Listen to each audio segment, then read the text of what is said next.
72-এর সংবিধান নিয়ে খেলছেন আপনাদেরকে জিজ্ঞেস করতে হবে নিজেদেরকে, বাংলাদেশে কি আজকে দুটো সংসদ আছে? বাংলাদেশে কি আজকে দুজন প্রধানমন্ত্রী আছে?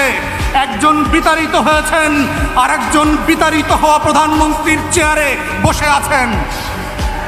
আমাদের বক্তব্য খুব পরিষ্কার, মাননীয় প্রধানমন্ত্রী, আপনি শুধুমাত্র প্রধানমন্ত্রী জুলাইয়ের কারণে, আপনি শুধুমাত্র প্রধানমন্ত্রী আমার 24-এর 1400 শহীদের কারণে, আপনি শুধুমাত্র প্রধানমন্ত্রী আমার 26,000 আহত ভাই বোনের কারণে, আপনি শুধুমাত্র প্রধানমন্ত্রী আমার 650 চোখ হারানো অন্ধ ভাই বোনের জন্য, 72-এর সংবিধানের জন্য না।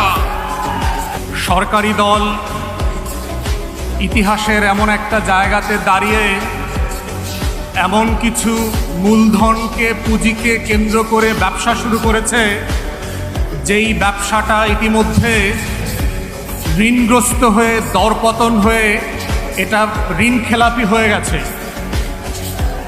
আমরা গত 17 বছর ধরে মুক্তিযুদ্ধ ব্যবসা দেখতে দেখতে ক্লান্ত হয়ে যায় নাই। মুক্তিযুদ্ধ নিয়ে আওয়ামী লীগের এই যে ইন্ডাস্ট্রি ডেভেলপ করেছে, জুলাই অভ্যুত্থানের মধ্য দিয়ে সেই মুক্তিযুদ্ধ ব্যবসাকে বিতাড়িত করে নতুন করে মুক্তিযুদ্ধের স্বপ্নকে জুলাইয়ের মধ্য দিয়ে আমাদের নতুন প্রজন্ম আবার জাতির কাছে হাজির করেছে।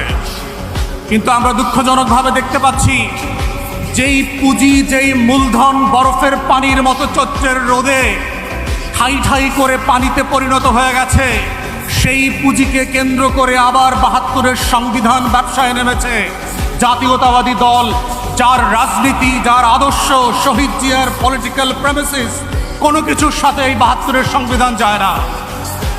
এবং যায় না বলে দেখেন আপনারা কিভাবে আগুন নিয়ে খেলছেন। মান্যবর সাবেক প্রধানমন্ত্রী, বিতাড়িত প্রধানমন্ত্রী, উনি অন রেকর্ড ভিডিওতে বলেছেন যে উনি পদত্যাগ করেন নাই। ওনার এমপ্লয়ি চুপ্পু, সে বলেছে তিনি কোনো পদত্যাগপত্র পান নাই।